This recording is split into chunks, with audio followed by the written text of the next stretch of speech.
Inilah Injil suci menurut Matius. Pada waktu itu, Yesus bersabda, "Celakalah kalian, hai ahli-ahli Taurat dan orang-orang Farisi, hai kalian orang-orang munafik, sebab persepuluhan dari selasi, adas manis dan jintan kalian bayar, tetapi yang terpenting dalam hukum Taurat kalian abaikan, yaitu keadilan, belas kasih, dan kesetiaan.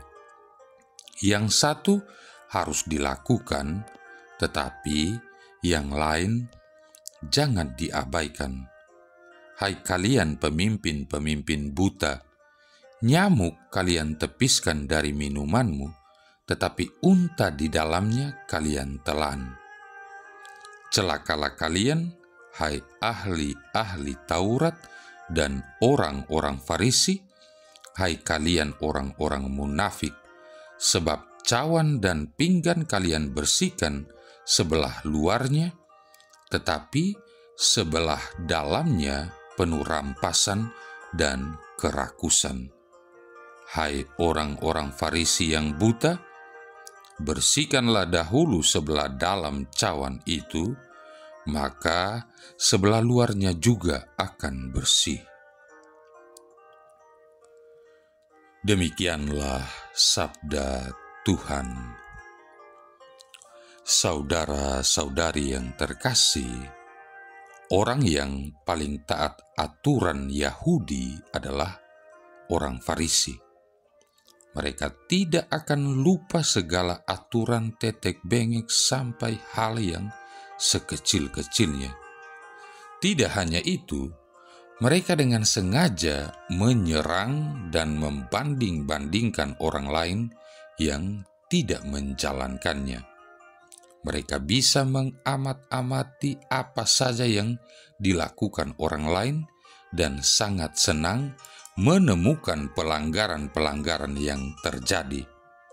Dan dengan menggunakan corong posisi keagamaan mereka, bisa saja mereka mengumumkan siapa dan apa saja pelanggaran yang telah dibuat setiap orang. Intinya, saya tahu siapa saja yang tidak taat aturan kecuali saya. Senang menunjuk-nunjuk kesalahan orang lain, tapi lupa bahwa dengan satu jari menunjuk, ada jari-jari yang lain mengarah pada diri sendiri. Bukankah kita juga sering tanpa sadar melakukannya? Tanpa sadar kita menggunjingkan kelemahan orang-orang lain, entah itu pengurus lingkungan, kelompok basis, dewan paroki, bahkan pastor atau romonya sekalipun. Terjadi juga di antara obrolan makan siang mentertawakan kelemahan atasan, bahkan para pemimpin negara kita. Menjadi sumber berita grapevine atau berita miring yang tidak jelas kebenarannya seperti infotainment sudah menjadi kebiasaan dan keseharian kita. Karena memang itulah yang laku dijual di media sosial, media elektronik. Kita lupa bahwa dengan melakukannya, kita menggunakan topeng kemunafikan. Kita telah memberi makanan negatif pada pikiran kita, sehingga yang diucapkan pun menjadi negatif soal keburukan orang lain, dan akhirnya kita tidak melihat bahwa diri kita sebenarnya tidak lebih baik dari orang lain.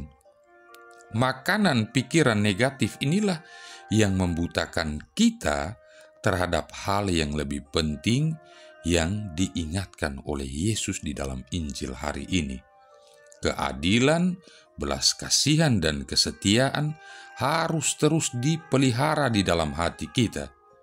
Tidak mungkin kita memiliki kepedulian akan keadilan di sekitar kita jika tidak mungkin memelihara belas kasihan dan terus-menerus setia saat pikiran kita dipenuhi hal-hal negatif tentang orang-orang di sekitar kita. Saudara-saudari yang terkasih, janganlah pernah kita menjadi sumber pembicaraan tentang kelemahan dan keburukan orang lain.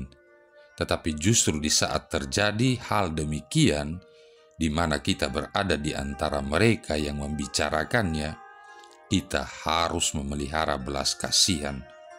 Kita perlu menyadari bahwa kita tidak lebih baik daripada orang lain. Kita juga memiliki kelemahan-kelemahan. Peliharalah ketulusan hati untuk mengakuinya. Bersihkanlah hati dan pikiran kita. Maka yang keluar dari perkataan kita adalah kata-kata yang positif, kata-kata yang meneguhkan dan yang memberikan harapan.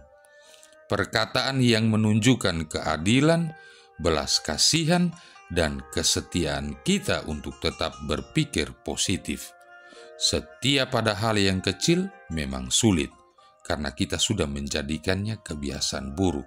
Tetapi bila senantiasa dilakukan, pasti berubah menjadi kebiasaan yang baik. Semoga kita tidak lebih munafik dari orang-orang Farisi yang membersihkan bagian luar, tetapi bagian dalam penuh dengan keburukan. Mari kita membersihkan bagian dalam supaya yang terlihat di luar juga menjadi baik dan positif. Marilah berdoa. Allah Bapa kami di surga, Engkau menghendaki semua orang dijadikan umat-Mu berkat Yesus, Gembala yang baik. Kami mohon, berilah kami orang-orang yang mengucapkan sabdanya serta menghayati hidupnya. Demi Yesus Kristus Putra-Mu Tuhan dan pengantara kami, yang bersama dengan Dikau dalam persatuan Roh Kudus hidup dan berkuasa, satu Allah sepanjang segala masa. Tuhan memberkati kita sekalian, Bapa, Putra, dan Roh Kudus.